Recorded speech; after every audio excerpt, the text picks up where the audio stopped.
Madam Clerk, you could call the roll.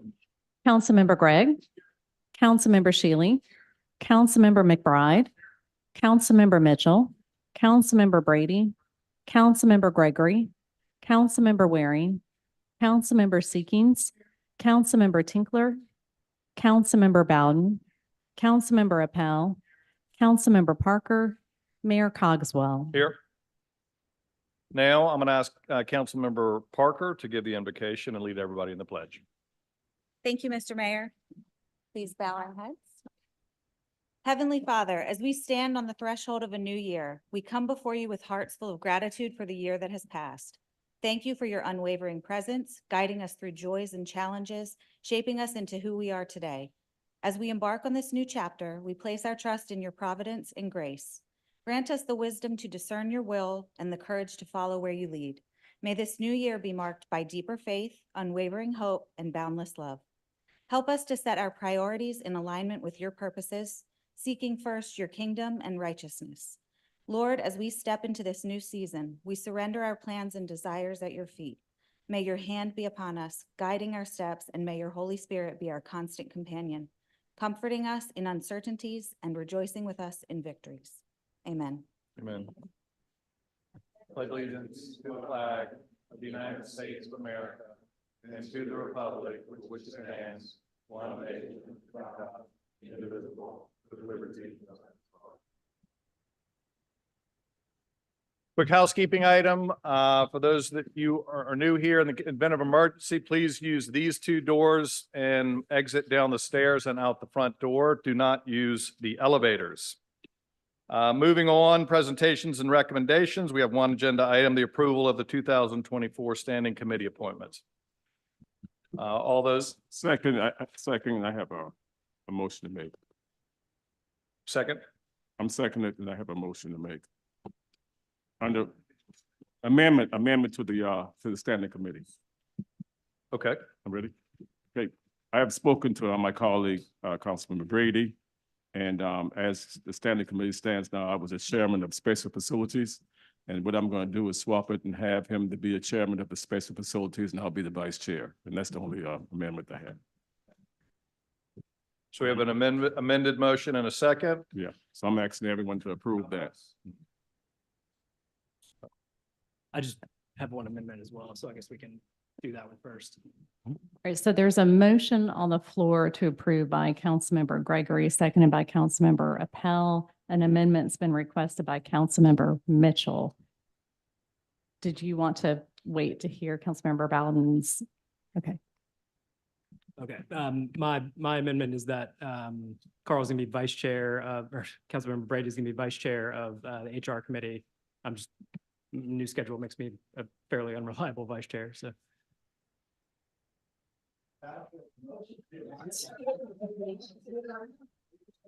And Mr. Mayor, can I ask Councilmember Bowden to repeat that? I'm sorry, I couldn't hear you.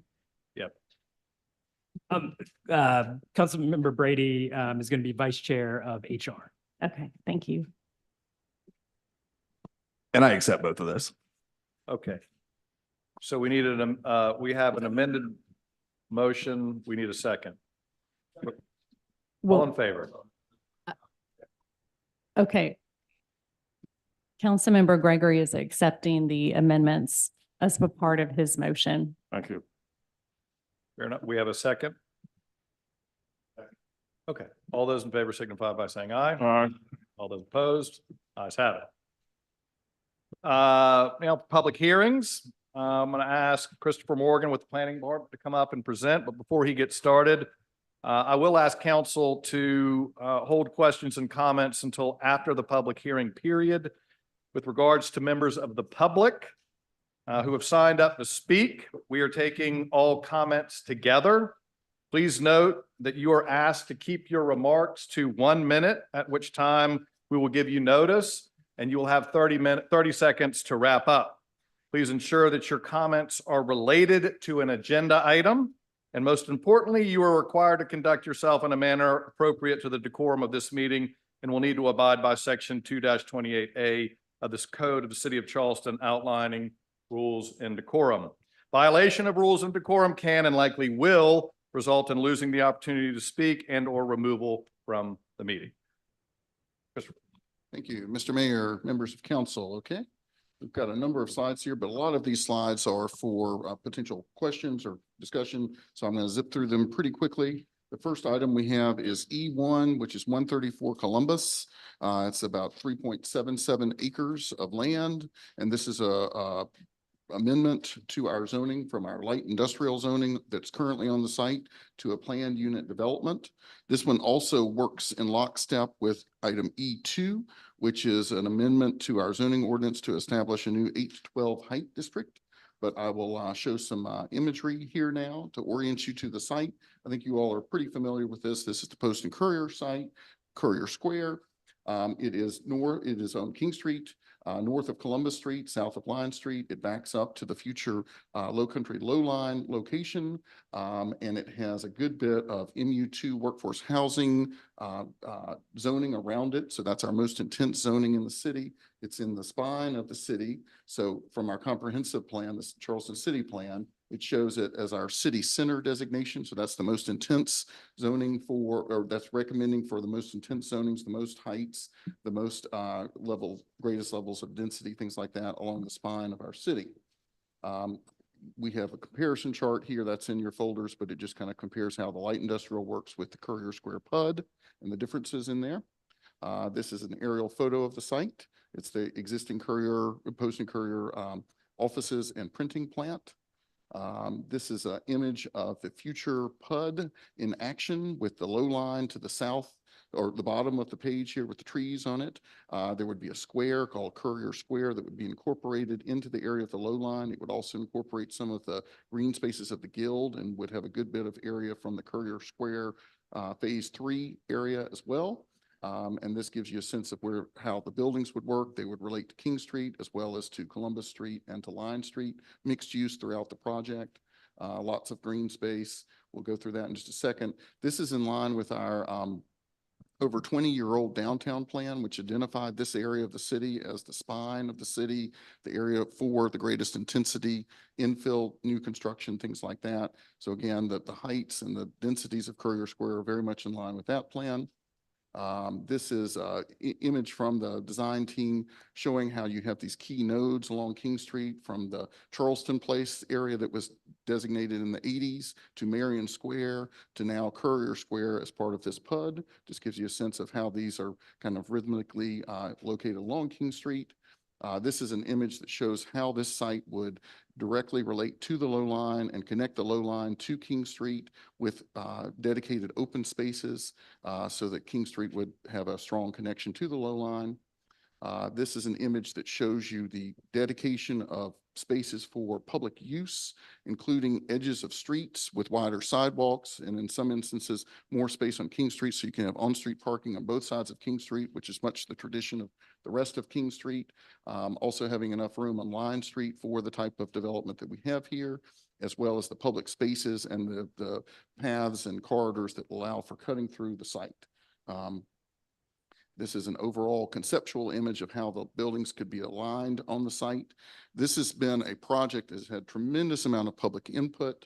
It has worked through charrettes and tremendous numbers of meetings with neighborhoods, things like that, unlike almost any other project we've seen in the history of the city planning. So we've been very pleased with how this has all worked.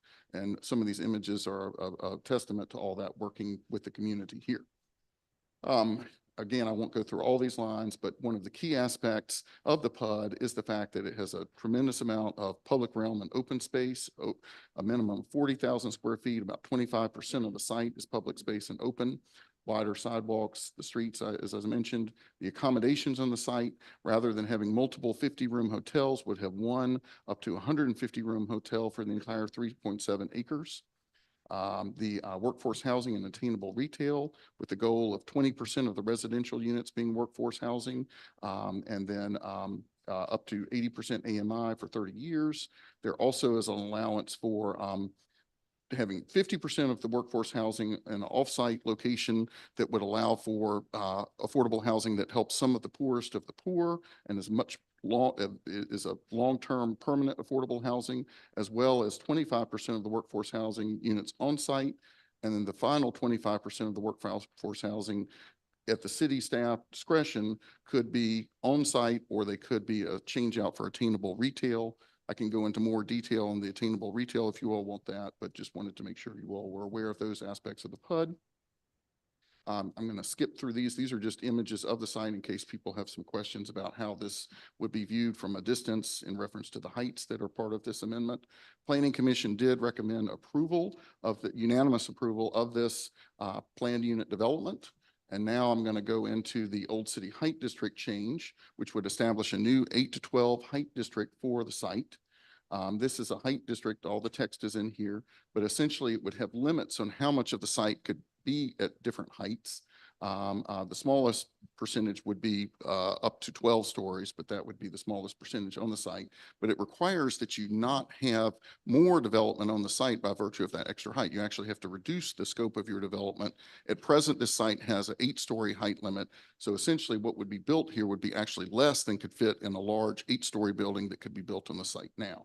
And that's one of the reasons our staff feels so good about the way the design here is working, is because it's making the buildings thinner and taller, which allows for much better urban design, and also requires, by virtue of this height ordinance, the open space and the affordable housing. So it's really creating a lot of these things that the PUD is seeking to build, and what we've been seeking to build in a lot of different areas around town. So that is the affordable, that is the height district change. Again, at present, it's an 8-story district with 4 stories up on King. That's the current height district. And in the future, you would have a range of heights from a 12-story area in the bottom right-hand corner to 9 and 10-story areas, as well as other 8 stories, and then 4 stories and 5 stories along King Street, as well as the open spaces as designated.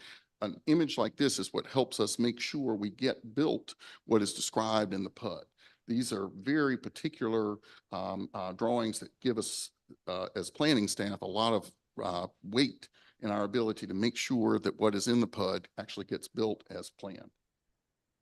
And these are just some of the images. Right now, you could do a building that almost would be of the shape as the one on the left. What is on the right is the configuration of what is planned for Courier Square. Again, based on these maps, that helps us have the teeth to make sure that this is executed the way it is discussed in the PUD and the way you all may have heard in descriptions of it. This is just an image that gives you a sense of how across the center of the city, the greatest heights from the site would be along that center spine of the city. Again, in line with how we have viewed height in the city, that the greatest height should be at the center of the spine of the city. I will add that in 2017, when we updated our height regulations, there was discussion about special sites like Courier Square being able to have greater heights than the 8 stories that were designated for it. The height ordinance, as you all know, was a very complicated thing to get approved. There was a tremendous amount of time in it. There wasn't the time to get all those delineated, but it was very much a part of the discussions with staff and consultants that there would be greater heights potentially at certain key sites that could be cohesively planned, like this one at Courier Square has been. And again, just some of the criteria here, 20% open space requirement for the height change. Only allowed with an accompanying PUD, only for properties already that have 8 stories in height, 3.5 acre minimum site. And the maximum, the 12 stories can only go up to 15% of the site area. So again, very particular standards that would make it sure we get executed what is described in the PUD. Planning Commission also approved this unanimously, and it has come to you all for approval. And again, it's kind of in lockstep with the PUD that you have already seen. I'm going to zip through another ordinance amendment and the other items that are up for public hearing. And then I believe that we're going to have all the public hearing comments after that. So this is our ordinance amendment for tobacco stores. Essentially, you all, this is an impetus from council member comments. We've all seen the number of tobacco stores, or smoke shops, as some people might refer to them, proliferate around the peninsula and throughout the city. In fact, throughout the entire Charleston region. And this would help us as planners have a little bit more teeth in the way those are located. It would require a 500-foot distance for any new stores like this, from houses, from playgrounds, from schools, things like that, that would help us keep these kind of uses from being in immediate proximity to children, young people, that kind of thing. The feeling was this would be very neighborhood friendly and very friendly to our youth. And this is in line with things that you all have seen at Community Development Committee as well. In fact, at the last Community Development Committee. And Planning Commission did recommend for approval unanimously on that one as well. Then just very quickly, we've got a number of residential uses that are coming in to the city. They're donut holes. These are all SR1 to R4. I'm just going to very quickly list these addresses. We have 1808 Huntington Drive from R4 to SR1, and that is this one here, and we will skip that. And then we go on to 1917 Trent Street, which is R4 in the county to SR1 in the city. And these are images of the property. Again, I can always go back to these if you all have any questions about any of these. 750 Wexford and West Ashley from R4 to SR1 in the city. And 2413 Trent Street from R4 to SR1 in the city. And then we have 1763 Three Oaks Avenue from R4 to SR1 in the city. And 1856 St. Julian Divine Drive from R4 to SR1 in the city. And that is all the public hearing items. And now I can go back to any of these slides that you all need for any of your discussion or questions. All right, we will start the public hearings and the time is 1 minute. The first name is Sam Nasser.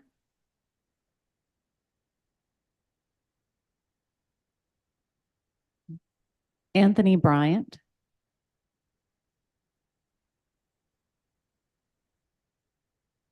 One minute. New. South Carolina Planning and Enabling Act in 1994 before the mayor was mayor. This act was passed because it didn't really deal with valuations. I support this project because you can't do anything about it. If this project is worth $1 billion and it has impacts to the whole state on my mother and others with 6 incomes, it won't matter. It won't matter because the State House set it up this way where it doesn't matter. You know, that's why I support it, because the UDAG funds are used for the Charleston place, then get that money back. Enterprise zones, right here, didn't get any money out of it, replaced the very same people who were supposed to be here, okay?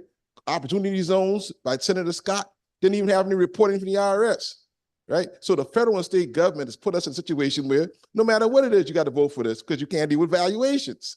You can't look at valuations from 1970 to 2023 and say this is a great project for poor people because you're going to appraise your property. So your property is worth $80,000 in 1990. It's worth $20,000 today. What's the problem? James Wilson. Thank you, Mr. Mayor, members of council. I'm James Wilson with Womble Von Dickinson. I'm here for the Courier Square Phase 3 project. I'm here with Ron Owens from the Evening Post and Miller Harper from East West Partners, owners and developers, and also with Christian Satil, our lead designer. Yeah, Mr. Morgan did an excellent job in describing the project. Just real quickly, I want to emphasize a couple things. We think it's been a great process. We've had more than 80 meetings with neighborhoods, with various stakeholders, with Historic Charleston Preservation Society, with many meetings with planning staff. And we've incorporated feedback from them. We think it is really made for a stronger, better project and document. You know, the key items to this are the public space, the better part of an acre of public space out of a 3.7 acre site, the integration with the low line. Some of this in the PUD that Mr. Morgan didn't mention is the developers making a commitment to invest $2 million in improving the low line. We think this will jumpstart the low line, an important city project going forward. We think what we proposed on workforce housing is going above and beyond, and we're excited about the attainable retail. Note on the attainable retail, we're leaving that entirely in the city's discretion, whether to allow us to do that or require more. Please let us know if you have any questions. Thanks very much. Sam Spence. Hello, folks. I'm Sam Spence from the Preservation Society of Charleston. And good afternoon, Council and Mr. Mayor. And new council members, Councilman McBride and Councilman Tinkler. We look forward to working with y'all. The Courier Square projects in aggregate represent one of the most significant redevelopment projects the city has ever seen, and it's guided by local ownership, like was mentioned earlier, which has assembled a good team.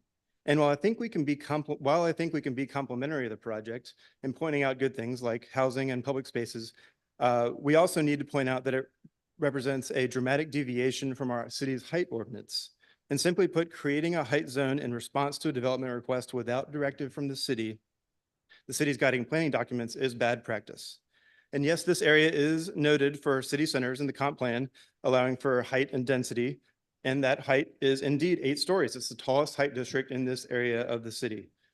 And these districts were created as part of a fair city-initiated public process to set predictable height standards for the whole city, not just one property. So we're urging you to defer and take some time and consider the implications and the precedents that this project will set. Thanks. Brian Turner, and please no applause during public hearings. Thank you, Mr. Mayor, esteemed council members. My name is Brian Turner. I'm the president and CEO of the Preservation Society.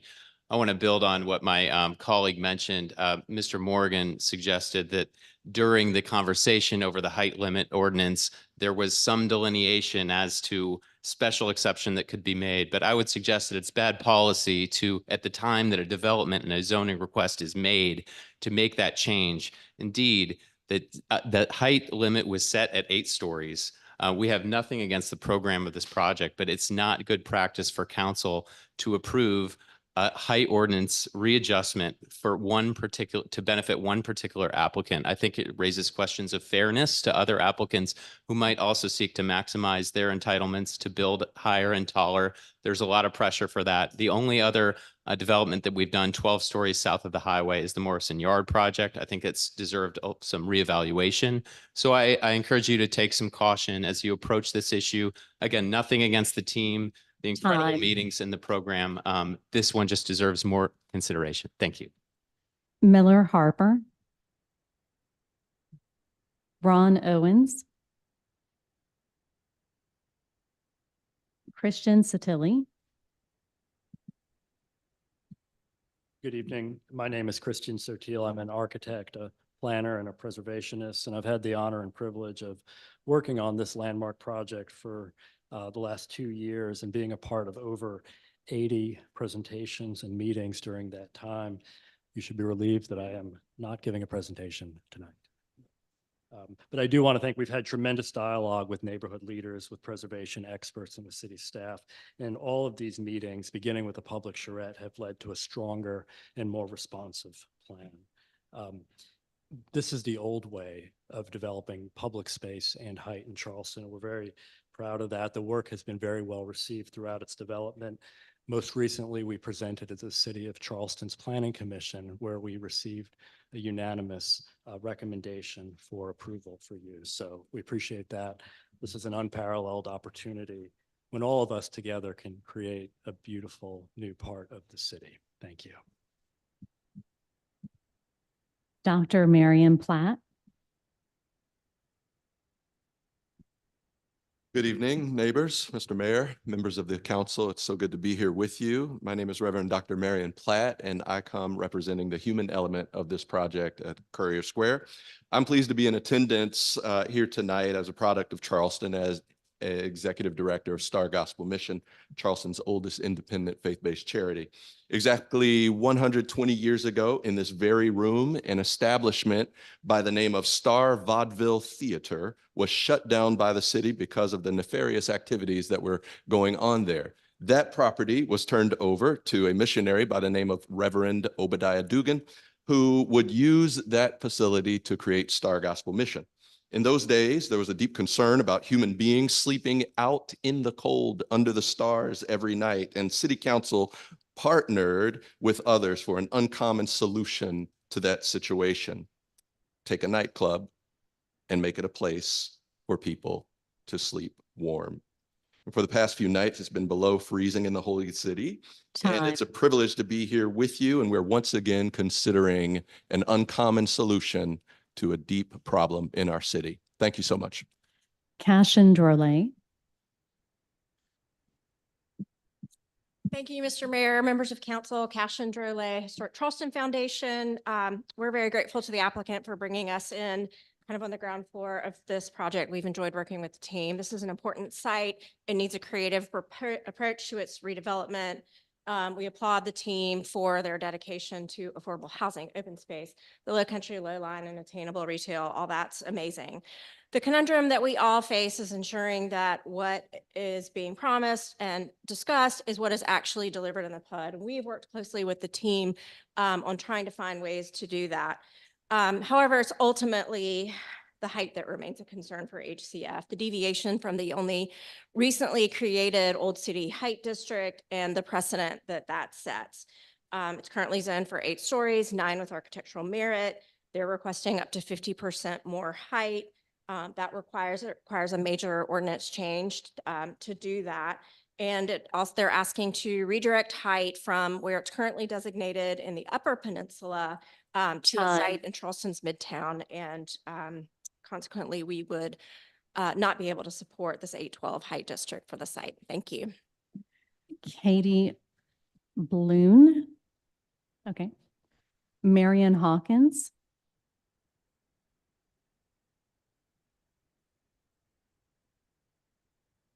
Mayor Cogswell and council members.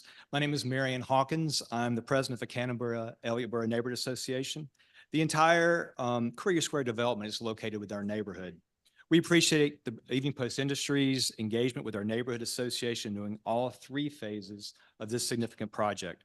EPI and their development partners, Grace Star and now East West Partners, have gone above and beyond in addressing our concerns regarding the need for affordable housing, restricting late night business and short-term rentals. The architectural design of these projects have been of the highest standard. Phase 3 is a continuation of this development, and we especially want to highlight the affordable housing partnership with Star Gospel Mission, as well as the attainable retail, which will greatly help our local businesses. At our October Neighborhood Association meeting, we voted overwhelmingly to support this project, and we encourage council to approve this application. Thank you. Richard Gow. And that was everyone who signed up for the public hearings. Was there anyone here who needed to speak to one of them who was not called? All right, I think that's all we had. So that will be during citizens' participation. All right, now that the public matters are before council for discussion, is there a motion? Gregory? I guess we can go forward with the motion, but I have some, I'd like some discussion on the Courier Square project. And that is number 1. Move approval for 1 and 2 and then debate it. No, I don't want to, I want to defer it. So if you do that, I'll move to defer and I'll tell you why. Second. Okay. Move approval of 1 and 2. Okay. Move approval of 1 and 2. Second. Okay. Discussion. We have a motion and a second. Discussion. Discussion. I worked very closely on phase 1 of Courier Square, I think, which is 8 stories. I do have a problem with a 12-story building anywhere in the old district. I don't want the old district to start looking like Morrison Yard. And I think that's a slippery slope when we start allowing 12-story buildings in that district. I think a better anchor, a bookend would be the same as what we did in phase 1, which is 8 stories. So I definitely think that we should be reconsidering the 12-story. The other thing is, I think it would have been most appropriate for this to come before the Community Development Committee, so that we would not be making sausage on the floor, that our committee would then have an opportunity to have input into this project. I also have some issues with regard to the affordable housing portion. I think 30 years does not pass the 50-year test. Also, I think, yeah, where we're going to do some of the offsite is great, but I think the majority should be on site of the affordable housing. So I really would make a motion to defer and send this to the Community Development Committee so that we can flesh out some of the ideas and issues that I just threw on the floor. I understand clearly the power in this room right now, but I really don't care. I'm going to look out for the historical significance of this peninsula. Councilmember Seekings. I'm not going to vote on anything at this point that is going to disrupt the historical nature of the peninsula. And I think the 12 stories will do that. And it's a slippery slope. And once this precedent is set, there's no telling where it's going to head. So if there's not a move for deferral, okay, I'm going to vote against it. Because I clearly think that out of 80-something meetings and missing community development, that's a big oversight. Thank you, Mr. Mayor. Councilman Mitchell. Yes, I understand a lot of things that my colleagues are saying. But when they first start talking about this particular project, you know, I was called in because it's in the district I represent. And I advised them to go to all the neighborhood associations that's butted this particular project, which is Ellie-Borough, Cannon-Borough, Zeke Ragsborough, the East Side, and which they did and went into the presentation to all these different neighborhood associations. And I met with them numerous of times, and they kept me abreast of every movement they made. Even when it came up to the off-site housing at the Star Gospel Mission proposed, that was one thing that I pushed for along with them, to have those senior housing built for people who cannot afford, seniors who cannot afford to live outside of that particular area.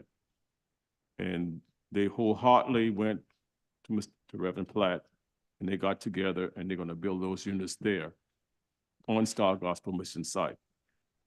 So all of this was being done. I was in there every step of the way.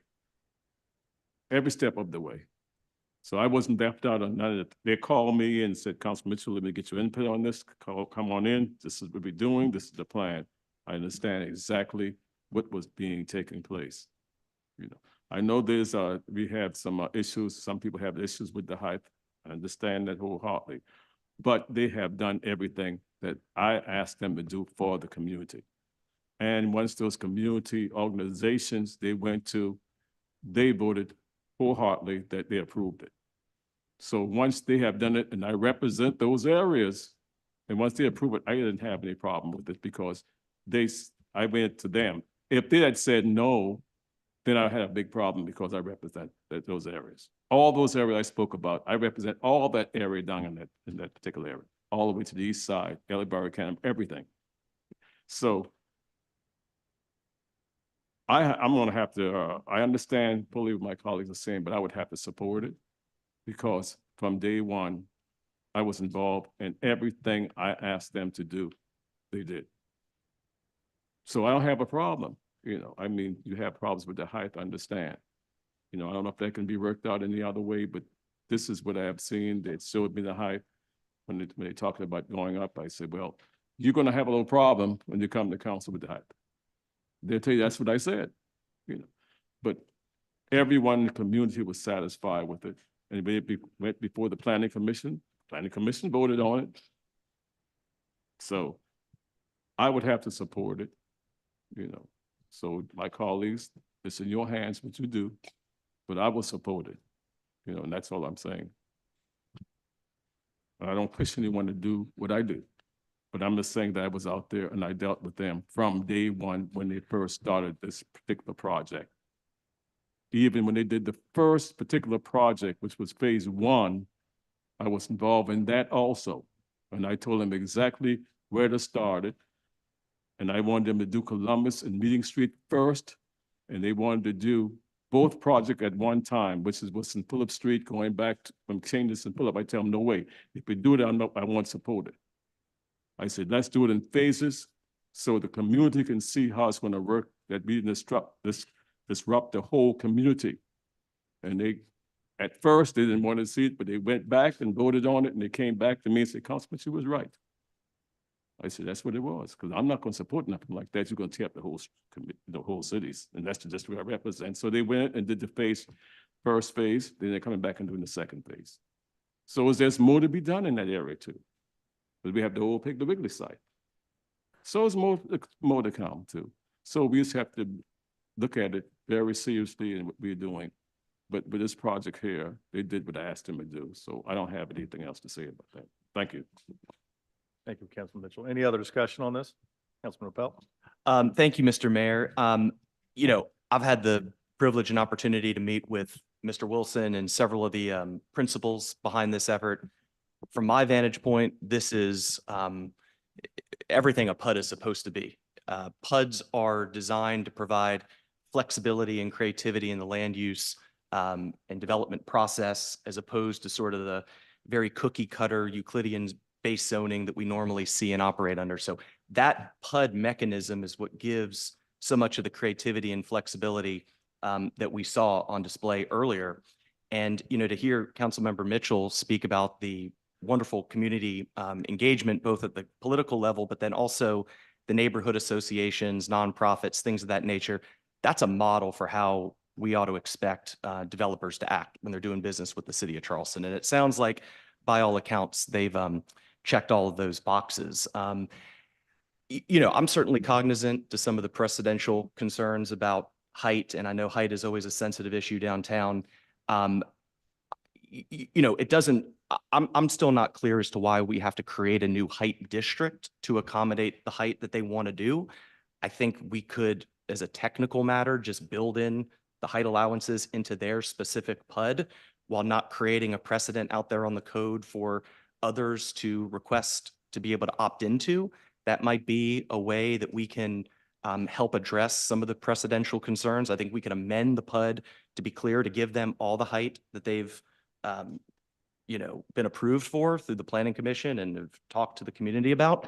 But I think I think we may be able to hold off on amending you know, Article 3 to create a new height district, and that would further make it so this is sort of a unique opportunity. This is a unique property in a very unique location. And I think that could be, or I hope that would be at least warmly received by some of the historic groups in town. So I just throw that out for consideration. Perhaps we can move 1 forward, but perhaps defer number 2 is perhaps a way forward here to address some of the concerns we've heard tonight. Thanks. Councilman Gregory. And help me to understand, would that then be spot zoning? I don't think so. Who can tell us? You're thinking, I need to know. I mean, that's the question for me, if we use your approach. Is that spot zoning? I don't think there's a clear definition of what spot zoning is. I think you could argue that a PUD is spot zoning. So I certainly respect the concerns. I respect the precedent concerns. But to Councilman Appel's point, if you want to figure out what the height district is in the city of Charleston, particularly with new buildings, just go look around. You'll see, because everything's flat. It's a uniform monolithic profile, and we're trying to get away from that. And from my perspective, looking at this, and I do think the owners have done a very good job of socializing this, and I do think it is a good plan, and I do support it. And I support it because if they wanted to build an 8-story building, in keeping with much of what has been built recently on the peninsula of Charleston in the historic district, they can do that. And they would have actually less square footage than what they're proposing to build here. So their goal here is to provide public space on the ground level. to expand the public realm in terms of sidewalks, keep the heights lower on King Street and neighboring streets, and build the added height in the middle, which I think, again, is appropriate in terms of the profile of the city. So again, totally understand the concern over precedent. But again, ladies and gentlemen, whenever somebody comes and asks for a variance of this type, they're going to have to come back before us. And we can take it on a case-by-case basis. And this is not something, and I'll be clear on the record, that we plan or I plan to support, you know, any and all projects that come in. I think when you do 80 meetings, you do a design that is in keeping with the spirit of the Peninsula Plan, I think it warrants consideration. And for that reason, I support this effort.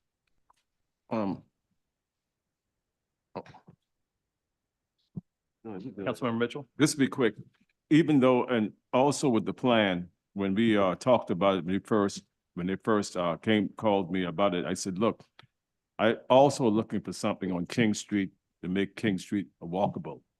And I would like to see stores between Line and Meeting on King Street that we used to have at one time. The business is back. And that's when they came and say, okay, we'll put all that in. We'll widen the sidewalk. We'll make it parking on that side, parking on the opposite side. So all this was included in that when I was working with them, and they put it in there. It's placed in there. And I said, if it's not, we'll have a problem. And most of them know the way I am. I'm straightforward, you know, and I'm gonna let them know exactly where it is, because if not, they know that I will not support it. And that's just the way I am. And they work with me 100% on those things. So I have to agree, you know, I have to support it because they have done what I asked them to do. And it's going to be better for the city of Charleston with whatever is going to be built there. And I'm going to make sure, because I'm there every day, to make sure it's going to be followed out as outlined. Thank you. Any other discussion? We have a motion and a second. Sorry. Councilman Waring. Thank you, Mr. Mayor. It's always good to have debate in the public square.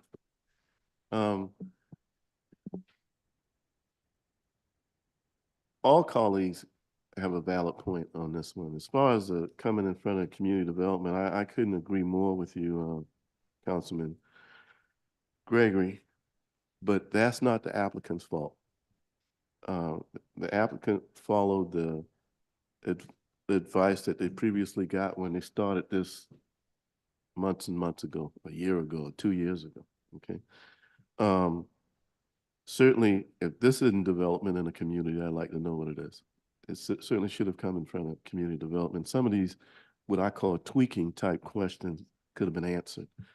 I agree with Councilmember Appel. One thing about a PUD, and I really do like a PUD, is a little bit trepidatious for the developer, because you have to show all your cards on the table before you get approval.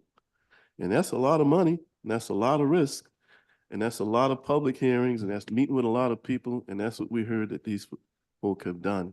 And I think sometimes that's what's so good about having the local component to the development. So the part about changing the whole ordinance, I hear that from the preservationists. They're right on that, but tweaking the PUD, I think, makes sense. When you think about a PUD is nothing but a customized zoning.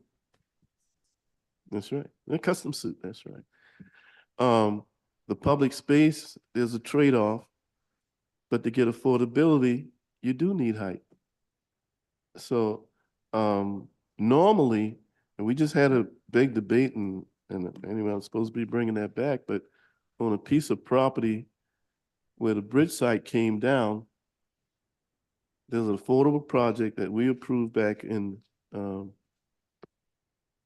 December, where we think we got a couple of $1 million in it, of a family deal on the land, and guess what the affordability period is? 30 days. These people are using their property, okay? To my knowledge, and if I'm wrong, please correct me on this, is the city contributing any land in this transaction to get these affordable housing in this one. This is where the private sector is coming in and saying, you know what? We need to be inclusive on this. Not after the fact, in front. So I would hope that we would maybe tweak the PUD, as Councilmember Appel says, and maybe not change the whole ordinance for the whole city on the height. In the future, Mr. Mayor, I would hope that it would be an inclusive process where, when I mean inclusive from the city standpoint, because that gives more information to the whole council and mayor when it goes through standing committees, which you just got through appointing, by the way. But I'm gonna support this because I know the work that Councilman Mitchell has put in this. I too have met with the developers. I saw the affordability that it didn't have to do. And remember, think about the Ports Authority now. This is the second time I brought up Union Pier. But the affordable initiative in that project on inception, they would do affordable housing, but they would build it up to 2.5 miles away from the site. I don't even know if that was on the peninsula. How long is this peninsula?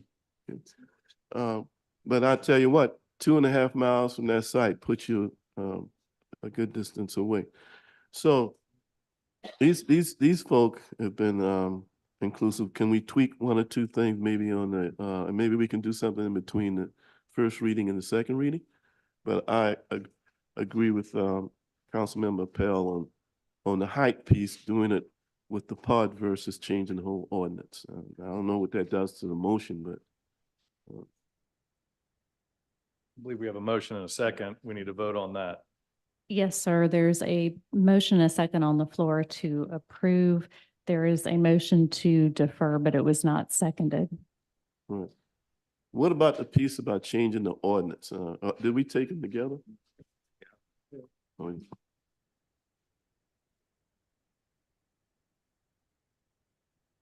Councilman Appel.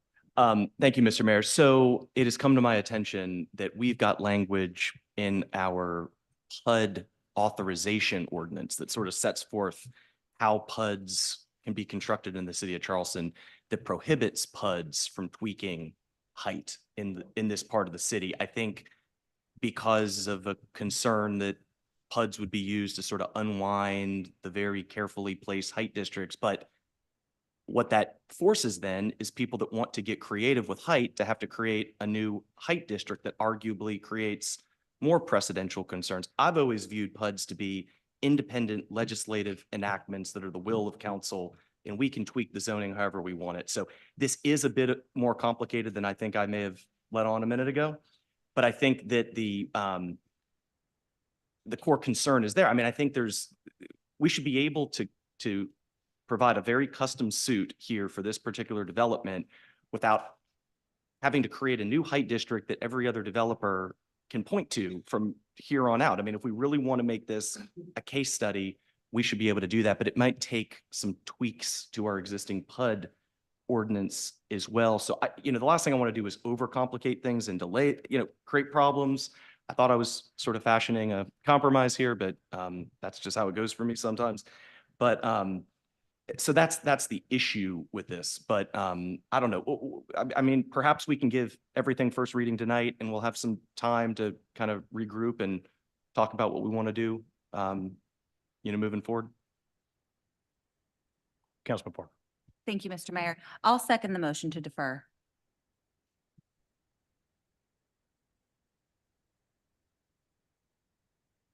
So do we have to take the first motion and Yes, second first? so the motion to defer, yes, sir.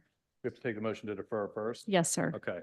So we have a motion to defer and a second. This is a motion to defer for clarity on both 1 and 2. Yes. All those in favor of defer, signify Aye. by saying aye. All those opposed, say nay. All right, nays have it. Second motion is to approve 1 and 2. We have a motion and a second. All those in favor, signify by saying aye. All those opposed, Nay. ayes have it. And just for the record, there were two nays, council members Gregory and Parker. Any, motion on remaining items? I'd like to take three separately.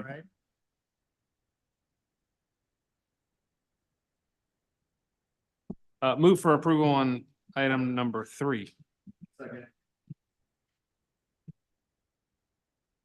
That's because there's too many people turned on. I believe Councilman Bowden would like to speak on, item number 3.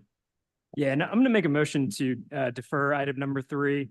I understand the reasons, and I understand the reasons why I think Councilmember Saccharin had been pushing for this, and certainly from his vantage point as somebody who works in our schools, there's no question that there's a problem with kids vaping. I feel sympathetic to parents who are dealing with that problem and schools that are dealing with that problem. What I don't see is any evidence that this actually addresses that. I mean, I think it's equally, if not more likely, that kids are probably buying them on Instagram or something that I don't even know about. You know, I want to defer this so that planning can take a look at it and see if there's evidence to support it. This is like, feels like trying to put in a nail to hang a picture with a sledgehammer. I mean, you would be hard pressed to find areas in the city that are not 500 feet from a house or a school or a private playground or a public playground. It's just, it's bad policymaking. It's policymaking in search of a problem that we're trying to solve, and punishes, you know, businesses that are serving a market, whether you like it or not. I think there are ways to limit some of the ills of these things. I don't think they need a bright neon green pot leaf in the window. I don't think they need a 6-foot long joint. You know, there's surgical ways to do this where we're not punishing people who are contributing to the economy. So I'd make a motion to defer this. We have a motion and a second. Any further comment? Councilman Brady. Thank you. And I just want to, I seconded the motion to defer, but I agree with Councilmember Bowden. I think if there's a problem with these types of establishments selling to underage individuals, that's an enforcement problem. We don't necessarily need to be changing our zoning and that type of thing. You know, I had a great discussion with Councilmember Tinker today. And, you know, one of the things we could look at is making it a city violation to sell underage. It is against state law, but we can also layer it so that we could do it municipally as well, leading up to and including revocation of the business license. And so there's a way that we can handle this on our side through enforcement rather than, you know, a solution in search of a problem. And if it is, we can surgically tackle it through our legislative powers to create enforcement. So I second the motion to defer. So we have a motion and a second. Any further comment? Mr. Mayor, Sorry. Councilmember. Councilman Mitchell. Yes, the planning commission, they came before the community development committee and they explained to us, because we asked them, it was asked to go and check and find out what could we do. So they came up and just mentioned what they were talking about doing so far as having it the same way, being 50 feet from the school. Any new business would not be able to open. All the businesses that's there now will not be affected. So that's just the new plans that they're coming up with. So if you have established business now there, you will not be affected. But any new business coming, they have to be conform to that 50 feet, whatever, from the school or from a, you know, playground or whatever the case may be. So that's the new thing that's coming up. So this will be coming from the planning commission, and that's what they're coming to present. So I believe that would kind of work out, because the one that's there now is going to be there. They already there, already established. So when any new business coming that way, they would not be able to come that close to a school and things. So that this would, I think, solve all the problems. Thank you, Councilman Mitchell. We have a motion and a second. Any further discussion? And Mr. Mayor, this is for deferral. For deferral? Yes, sir. All those in favor for deferral signify by saying aye. Aye. Opposed? All right, there's one nay, Councilmember Mitchell, two nays, Councilmember nays. Mitchell and Council Nays. 3. Okay, we have Councilmember Shealy, Councilmember Mitchell, Councilmember Gregory. Okay, moving on, items. Mr. Mayor, doing the Yes, sir. deferral, what do we hope to accomplish? I mean, I voted for the deferral, but I mean, so what are we going? The What we- ballot commission is going to take over. No, we're not. But I think it would be to come back with evidence of the need for such an ordinance or such a broad ordinance and maybe explore more limited options to accomplish the same goal. Well, let's also address the brightness of the light. Yeah, I would you know. second that I would second that as part of this process, we would ask staff to look at enforcing the sign ordinance Right. that we have in place, because a lot of this is driven by, advertising Right. to lure kids in. Thank you. Okay. Now do we have a motion on any of the remaining items? Move to defer 4 and 5. Second, we have motion and a second. All in favor, signify by saying aye. Opposed? Ayes have it. Motion for 6 through 11. All those in favor, we have a motion and a second. All those in favor, signify by saying aye. Aye. All those opposed? Ayes have it. That concludes public hearing matters. So next we are going to move on to approval of city council minutes. All right, we have a motion and a second. All those in favor, signify by saying aye. Opposed? Ayes have it. We are next up with the citizens participation period. Per city code, again, to remind you that the time on this agenda item in aggregate is limited to 30 minutes. Madam Clerk, how many people do we have signed up to speak? We have 20. We have 20 minutes. We have 20 people that need to fit within 30 minutes. So I will suggest a minute with a limit of a minute and a half. And when we hit the 30-minute mark, comments will be done. So Madam Clerk, will you call the first? Yeah.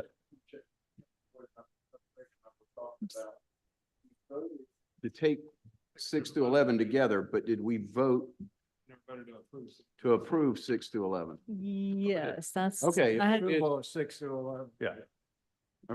Well, we want to just do it. for the Brittany's record? not. Brittany's nodding her head. Yes, we can do it again if y'all want to. Okay. We have a move to approve items 6 through 11 under public hearing matters. We have a motion second. All those in favor signify by saying aye. Aye. Opposed? Ayes have it. Thank you. So back onto the citizens participation period, Madam. Yes, sir. And I apologize. Can you repeat the time again for everyone? We have Yes. 20 people. So again, per code, we are limited to 30 minutes for this. We have 20 speakers. It's the mayor's discretion on how long each member we're going to get as many people as we can. So I ask you to keep it to a minute. At a minute and a half, we will cut off the mic. All right, Mohammed Idris.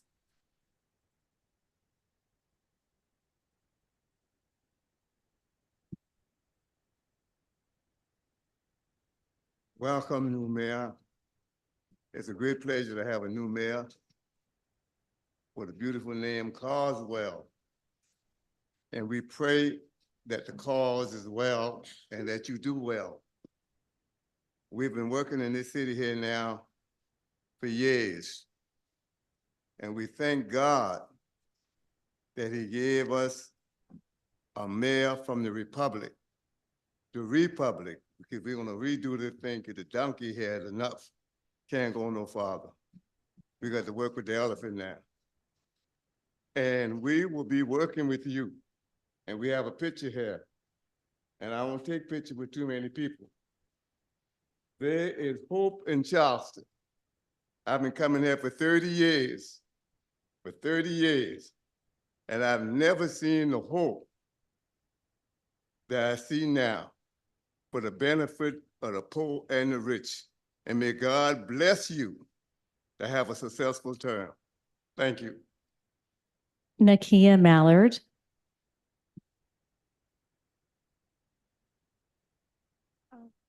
It's Nakaya, but to those of you who said no to a ceasefire resolution, I feel as though you know deep down that your decision to deny a ceasefire is wrong.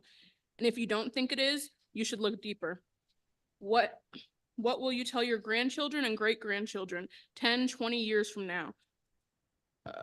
When the world fully sees the atrocities for what they are, genocide. To deny a ceasefire is saying you are perfectly okay with everyone in Gaza dying, because the IDF isn't only targeting Hamas, they are targeting all of Gaza. I've never met a victim that can deny food, water, electricity, and aid upon their oppressor as Israel is able to do. It is a war crime among many they have done, and the United States only continues to support it. You are all wrong and complicit for the deaths of the Palestinian people. Palestine will be free in my lifetime. Thank you. And just a reminder, no applause during citizens' participation, please. Katie Fitz, I'm sorry.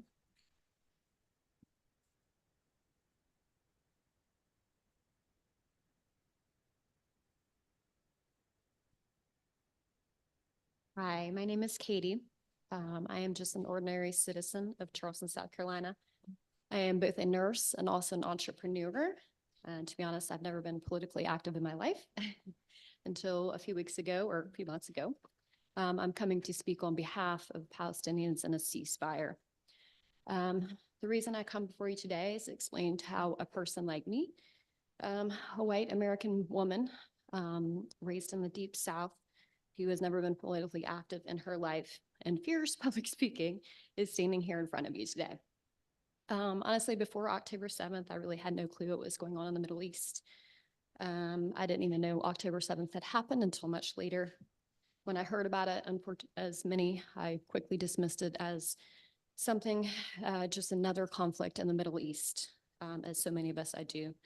We hear time and time again about a conflict between Israel and Palestine and just assume there will never be peace. To us, it's just a background noise in our busy, busy lives. However, as time wore on, for a few reasons, I began to become curious about the reasons behind this. I was really shocked to find out about 1948 and the Nakba and forced displacement of the people. So to make this short, honestly, of course, this conflict has been going on a long time, much longer than October 7th. But when will the cycle of trauma and violence stop?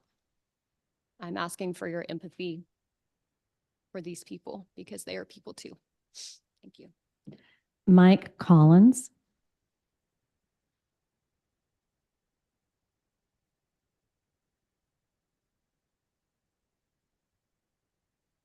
Good evening. I'm a lifelong Charleston resident. On January 11th, at the UN's International Court of Justice in The Hague, South Africa brought its case for charges of genocide against Israel. The IDF's relentless air and ground assault on the long besieged and walled-off city of Gaza has amounted to an official death toll of 25,105 Palestinians as of 2 days ago. It has been speculated that 50 to 70% of these dead human beings are women and children. 27 countries around the world support South Africa's case, and dozens of other U.S. cities have approved ceasefire resolutions. I am here to request that you introduce, draft, and pass a call for an immediate ceasefire in occupied Palestine. While it may not bear any legal authority, it will serve the function of holding Charleston City Council accountable on the record. Because if you do not speak out and act against this genocide at the repeated request of your constituents, then you are complicit in genocide with your silence. Thank you. Marcus McDonald. Oh. That's not time yet. Can we disseminate this? How do I do that? I just pass it to y'all. Thank you. Okay. Yeah, it's all the same document. Okay. Thank you. So my name is Marcus McDonald. I have 3 things to say. Cogswell Council and Chief Walker, this Thursday, I encourage you to pull up to the Racial Bias Audit Community Forum this Thursday at 4:30. A lot of y'all campaign on addressing public safety. I encourage y'all to do your job. Second thing, if you're here in solidarity with the ceasefire resolution, I ask you to please stand. That's about half the whole room. Y'all can sit down. That's about half the whole room, and these are all your constituents, people that live in the city of Charleston, people who care about the city, and people who care about the people of Palestine. And I would like to clear up some. Our taxpayers do go to the Israeli military. It's this simple. We all pay federal taxes. Now, if one of y'all don't pay federal taxes, y'all can stand and I can call somebody for y'all. But we all pay federal taxes, so we contribute to the Israeli military. And that's undeniable. And we are an international city. Please don't be cowardly, because we're international when it comes to the airport, when it comes to the museum, when it comes to the Dutch dialogue. That's not Charleston, that's Dutch dialogue. And some of y'all are too old to act as ignorant. Do your research and have conversations with people from the mosque, people in this community who are having these issues after the mother. Oh, God. So, in closing, please read about this man right here, Nelson Mandela, who spent his whole life fighting for South Africa, fighting for the state of Palestine and freedom for Palestine. And I encourage you to keep doing that research. I've been trying to reach out to some of y'all. I ain't unapproachable. Talk to us. We're your constituents. Like, come on. Thank you. And Ronald, I believe it's Romney, and apologies if I'm mispronouncing. I have you on the list, Mr. Bryant. Ronaldo Romney or Ronald Romney. Matt Masberg.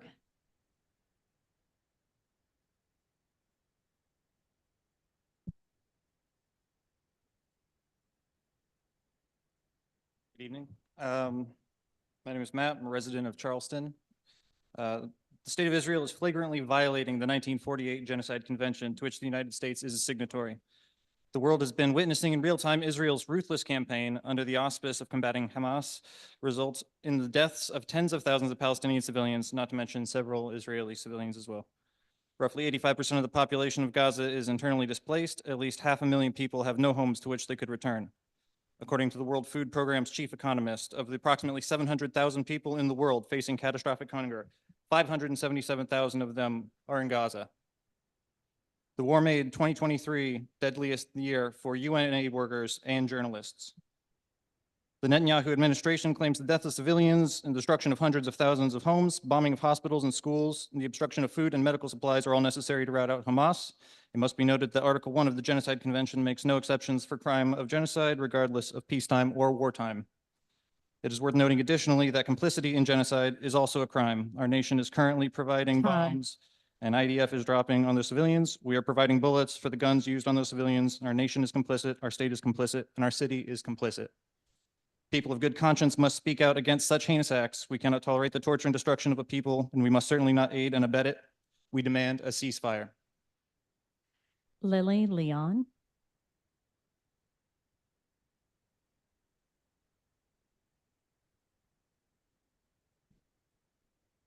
Like so is too tall. Thank you all for listening to me and for listening to us here today. In the time since the city council meeting has started, about 25 bombs have been dropped on Gaza. That's about one every 3 minutes. That's one every 3 of us speaking. And in the time that since the city council meeting has started, about 20 people have died in Palestine. That's, I would say, probably all of you over there. I want to put this into human terms because I think so often we get so bogged down by the statistics, and we, as Charlestonians, are sending money to Israel. If this resolution is symbolic, then so are those numbers, right? We are coming here today to say, no, we don't want to spend money on war. Instead of spending money on our people, on our citizens of Charleston, the money that we're spending that could go to Israel could go back to us. And we're here to say we care about people's lives. Again, I don't want to come here as a Jew because my voice somehow matters more and have to beg for people's humanity. Thank you. Joshua Alvarado.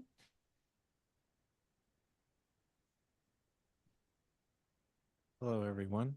My name is Joshua Alvarado, born and raised here. I'm here to call for a ceasefire in Palestine. As we walk or drive home, I invite us all to witness the banality of our lives. Go home and listen to your loved ones speak, and hear the symphony of your heart beat to the drum of their voice.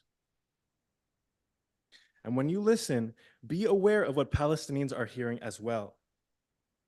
the screams of their loved ones, the screams, the screams, the screams. Worse, the silence of their death, thousands and thousands of ordinary citizens. That is why all of us are here. We can hear Palestinians, we can hear them. Even though we're here, I ask you all to do the same, to open your hearts and see this truth. Give testimony in the form of a ceasefire resolution. Please, we beg you. Time. Check your egos at the door. Thank you. Autumn Waddell.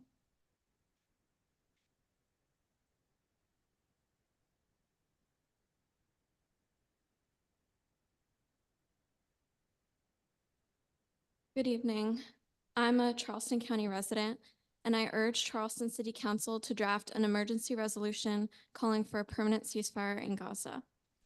I deeply believe that mass murder, displacement, and human rights abuses of innocent civilians is wrong, and because I believe that when faced with the opportunity to condemn this violence, our leadership should do the right thing and stand on the side of peace, diplomatic solutions, and humanity.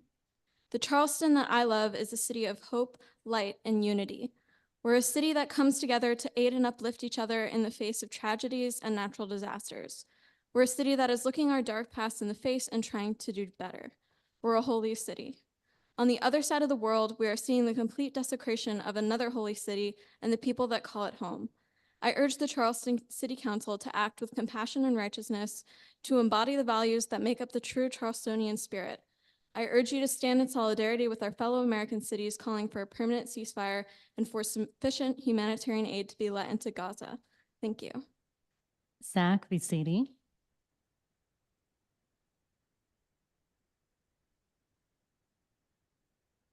Zach CD, 59 Cypress. Mayor Cogswell, I speak to you today because I've spoken to the city council countless times. You were elected on intelligent governance and support for business. In the summer of 2021, this city council passed an expansion to the pedicab program. At the time, I had 5 years in the industry, and I decided to try and start a business. The auction would be held, and bidders who would pay the city would be granted the right to start their business. The decals this council approved were put out to bid within 3 months, but in December, that bid was canceled. We brought up the serious issues, and this council actually took that into consideration and changed the laws in response to our complaints. Subsequently, this city council deferred the issue for 6 months to kind of weigh the issue. After that 6-month hiatus, we're getting to end of 2022, and they once again voted on the matter and approved the issue and said we would actually pass those 6 decals and put them out to bid. Time. This was posted in spring of 2023. It closed in summer of 2023. 5 companies submitted applications. In October, this bid was still unresolved and brought before, and they passed another motion saying we're going to speed this process up. I'm not asking for your support as my business. I'm asking for your support to create fair processes and procedures that allow everybody to participate in industry. Thank you. Kimberly Hudson.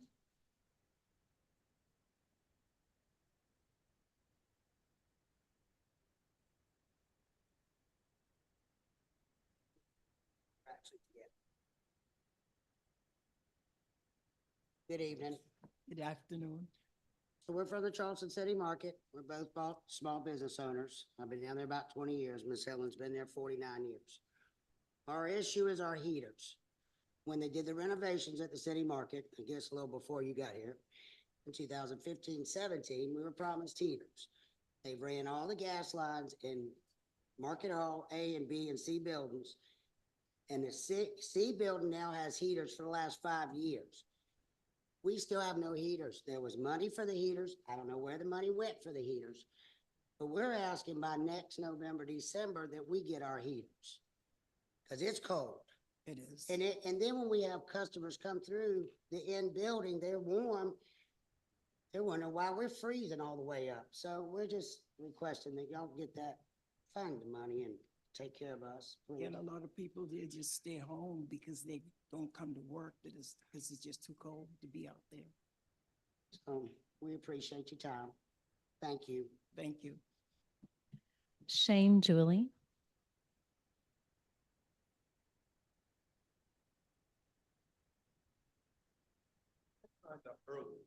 I signed up online first. Mr. Bryant will come to the online list after the in-person sign-up. Mr. Dooley is next. Shane Dooley.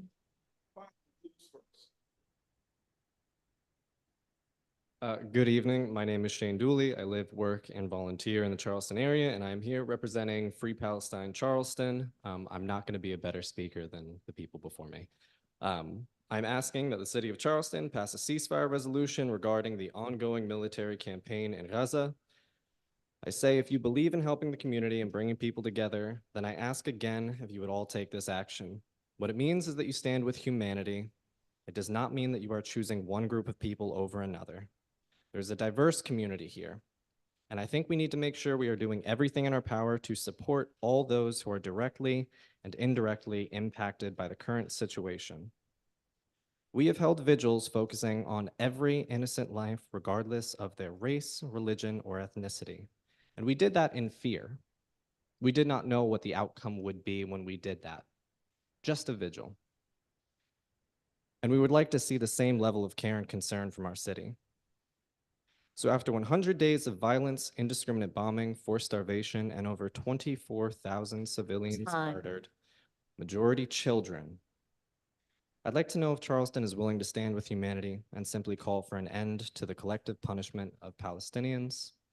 There is nothing complicated or controversial about that decision. Please feel free to reach out to us. We are people too. Caroline Frady.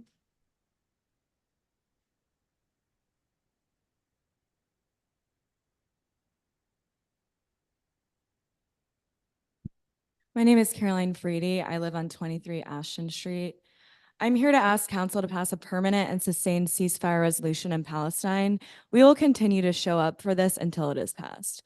There are 0 functioning or operating hospitals left remaining in Gaza. There were previously 36. As of yesterday, the Palestine Red Crescent Society reported that its ambulance center had been attacked, preventing first responders from reaching wounded civilians despite continuous bombing from the land, air, and sea, and a current full-fledged attack on a previously deemed safe location for sheltering displaced refugees. The same day, Israel's defense minister said that military operations will not only continue, but expand. Direct and deliberate bombing of hospitals and targeting ambulances are war crimes that alone require immediate ceasefire at the absolute bare minimum. Cutting off access to every basic human need is not self-defense. Ending chemotherapy, amputations, and C-sections without anesthesia, these actions do not constitute as self-defense.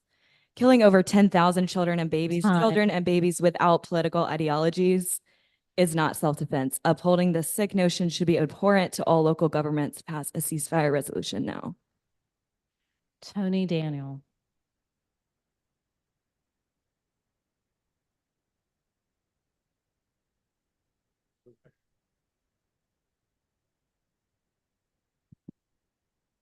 Good afternoon, Mayor.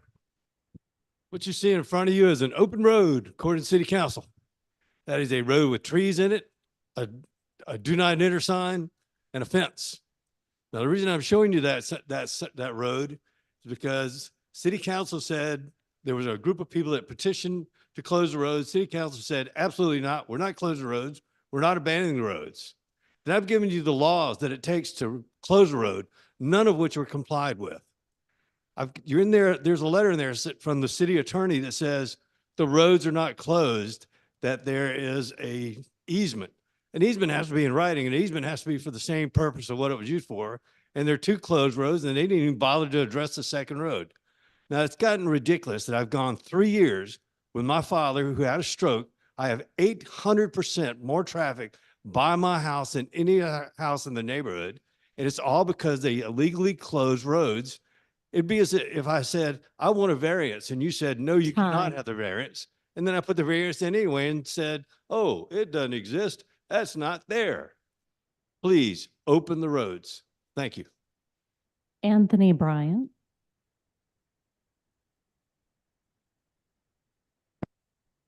I have never been as humiliated in my life before, in my life, being a Charlestonian ever. It's humiliated me. I signed up for this almost Thursday, and I've been humiliated in this room. Remember that. This is what I'm going to read to you. Warrant by telephone and other reliable electronic means, any law enforcement officer, Cheeto Walker, application by federal law enforcement or the attorney, meaning South Carolina Attorney General, yes, Attorney General, for the government requests the seizure of person or property. So this is all the documents you need from me. You take this. This is a game. You want to try to link my name to something that's unpopular with the intended purpose to make it look bad to the Republican or Democratic Party. I've been humiliated this tonight. My father's house since 1968. We pay our taxes in this city, and I'm gonna have some 48-year-old carry me like this. You understand? That's not gonna go down. If I sign up to speak, I want to speak when I want to speak, and the time I want to speak. You understand me? You don't pay my taxes. You don't pay our taxes. Who are you to pull this nonsense? You think it's funny? Harper Elrod.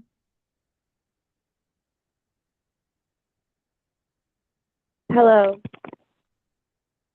My name is Harper Elrod. I am a constituent of the greater Charleston area, and I would like to express my desire for a ceasefire resolution.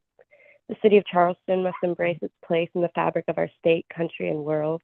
One statement in Charleston does not make a difference, but a coalition of statements, each lighting up a corner of the country, as shown in San Francisco, Providence, Atlanta, Detroit, and 12 other cities I know of who have successfully passed the ceasefire resolution, are leading the nation in supporting the end of bloodshed. On top of this, dozens of others are pressing just as we are now. If America's model is to lead the world in being a model of peace, we must lend our collective voices to stopping what has already taken more than 23,000 innocent souls who are not numbers. They were people. 76 were journalists, 94 were professors, more than 4,000 were students, and over 10,000 were children. And they could have been your own if God had not granted you the luck of location. I also support peace because of the scripture of the Lord that calls for all Christians too. In Matthew 5:9, it is written that blessed are the peacemakers, for they shall be called sons of God.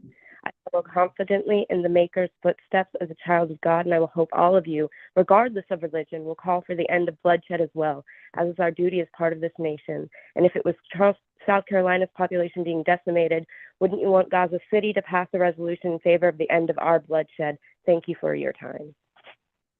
Jerome Harris. Good evening. Thank you, Mayor Coswell, for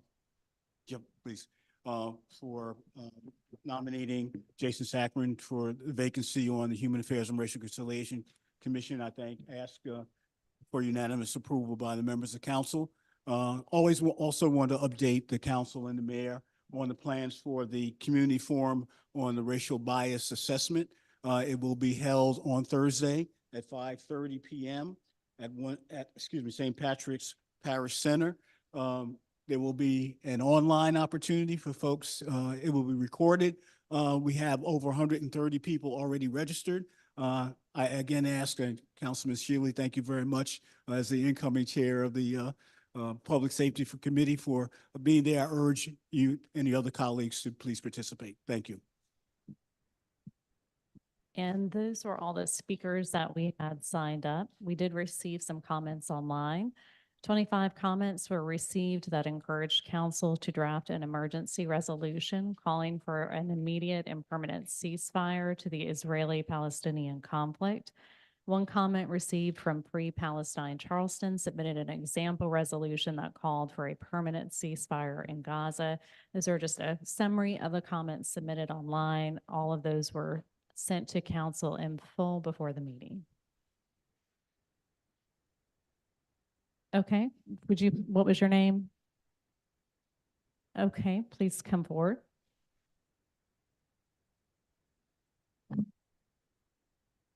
My name is Josiah Jansen. I'm also here to demand that Charleston City Council draft an immediate and permanent ceasefire resolution. In the last 108 days, we have seen the murders of over 25,000 men, women, and children. We have seen the destruction of over 30 hospitals. We have seen bombing of ambulances and civilian centers. We have seen numerous war crimes committed by the IDF. We will not see these cease until there is external pressure applied by Israel's allies, such as the United States. This genocide has to end, and make no mistake, that is what it is. When we are seeing people dying in the streets, dying under rubble, we have no idea of the actual death toll. That is a genocide. There are children being amputated without anesthesia. A man had to saw off his own daughter's leg. I want you to imagine that if you have children, and I know some of you do. Ceasefire now. Was there anyone else who signed up on the list that I missed? All right, those were all the speakers we had. Thank you all for your comments. We're now moving on. Let me find my place to petitions and communications. We have one item to take up here, an appointment of Jason Saccharin to the Human Affairs and Racial Conciliation Commission. approval. Second. We have a motion and a second. We have all those in favor, say aye. Aye. Opposed? We got one nay. Councilmember Parker is a name. Moving on, we have council communications. There are no items on that agenda. Council committee reports. Turn it over to Councilman Gregory, who I believe had to leave early. So there are no action is needed on these reports. As I understand it. Moving on then to Councilman Mitchell regarding community development report. Okay, community development met on Thursday, January 18th at a little after 3 p.m. And we had a couple of items that we took up. We had, under the old business, we had the presentation by the Planning and Preservation Sustainability staff regarding the same thing we mentioned, this tobacco shops. And that's what I presented earlier, that they're looking at it and they're going to make the 50-foot ruling that you have to be in the 50 feet away from a school, churches, and things like that. And also that the business that's there have already been established. They cannot deal with those businesses, but any new business that comes forth, that they will have to fall under that same rule. So that's the same thing I discussed earlier in the Ways and Means. So that's just only a presentation that they did. And then we come under the new business. We had a proposed amendment of the redevelopment strategy for the Grove at Johns Island, formerly the Fenwick Hall, Fenwick site, if you may. So under that particular, I have to get my little cheat sheet here. The city committee of city council, we approved the request from the Resource Housing Group. The request asked for amendment to the scope of the RFP resource response by the building 150 units of rental housing, 90 of the families, 60 for seniors, and instead of the 114 units representing 90 units, rental units, and 24 for sale homes. What they were talking about is not doing the for sale homes because of some restriction and some restraints. The site restraints the properties in a special protection area. And although it is not in a flood zone, stormwater requirements with above ground ponds are necessary. Preserving grand trees and on-site. Cost of development for the sale product decrease the number of units that would be constructed, and there would be an additional risk of $1.1 million in funding from the city of Charleston if they have to do the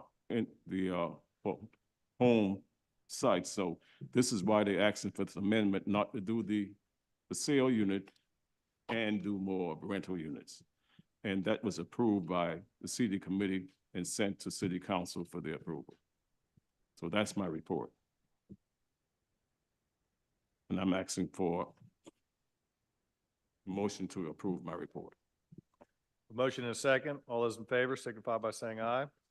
Opposed? Ayes have it. Next up, we have Committee upon Public Works. Councilman Waring, Councilman Seeking's Thank you, going to Mr. take over. Mayor. Council member and Chairman Waring handed the mantle to me. Very briefly, we took up, we got our typical environmental services update. Just a note to Mr. O'Brien and Mr. Altop, they're doing an incredible job sort of catching things up and getting back in the fray and doing a great job with trash and garbage collection. So kudos to them. We discussed low battery Phase 4, as we discussed at Ways and Means, got an update from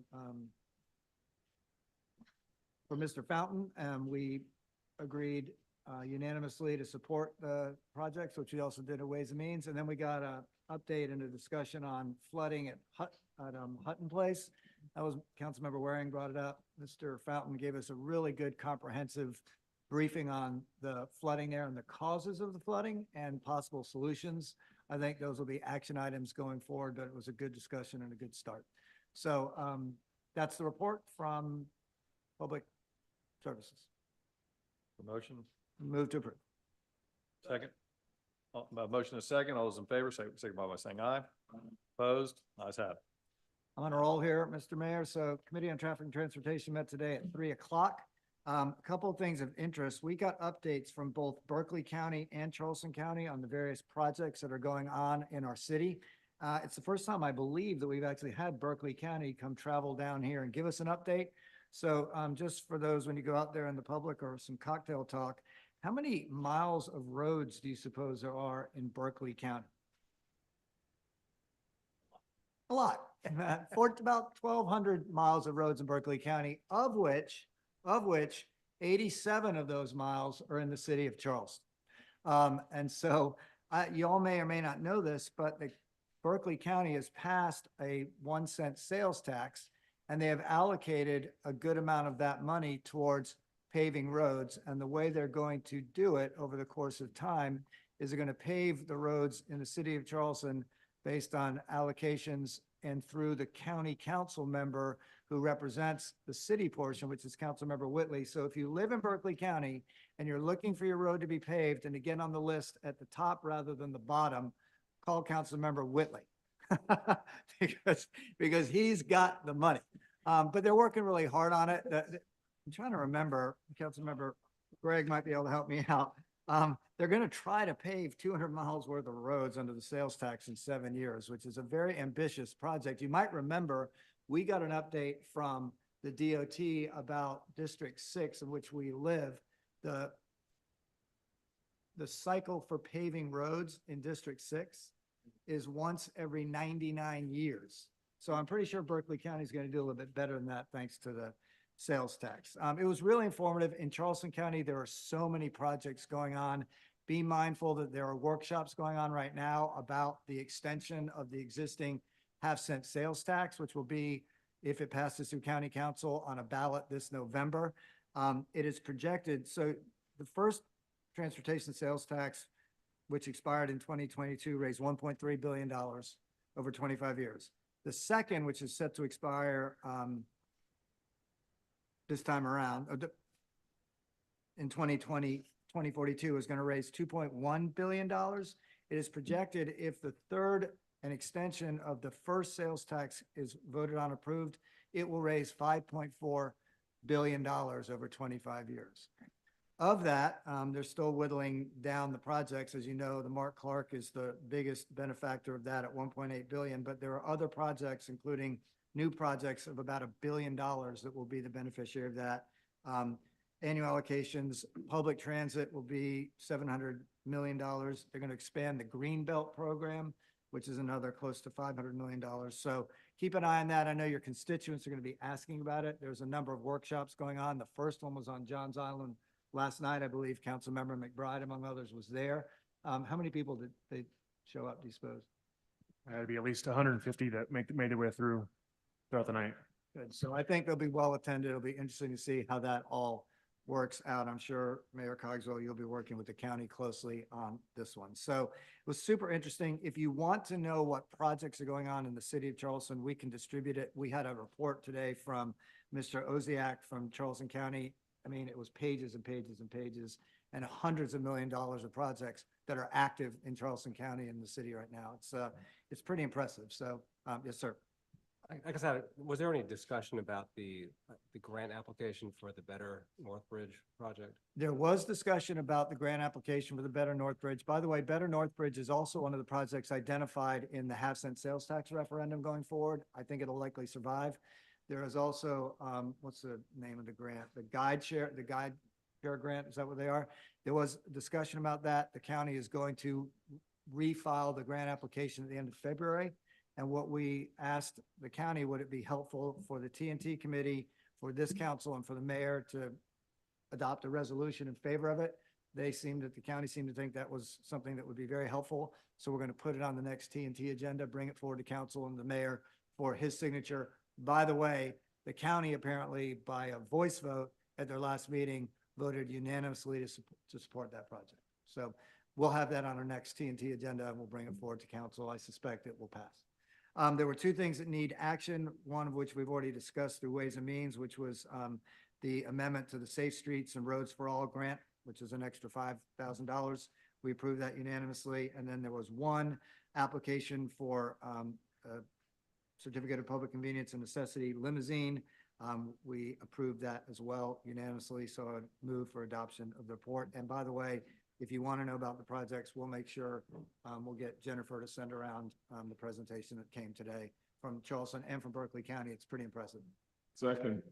A motion, a second. Thank you for that. Please do send that around, Madam Clerk. All those in favor? Aye. Opposed? Ayes have it. Moving on to Ways and Means. Move for approval. Second. And that needs to be as amended. As amended. As amended. It's amended. So we have a motion and a second as amended. Those in favor signify by saying aye. Opposed? Ayes have it. Move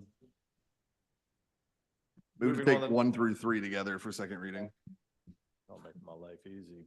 We have a motion to take 1 through 3 together. We have a second. All those in favor signify by saying aye. Opposed? All right. And now Move. Move for third reading and ratification. Motion and a second, signify by saying aye. Aye. Those opposed, nay. Ayes have it. And we have no bills up for first reading. And the next meeting date will be on Tuesday, February 13th, 2024, at 5 p.m. If there's no further Oh, wait, discussion. Mayor, you have to sign those in session. Not too fast. Give me a minute. I'm getting excited.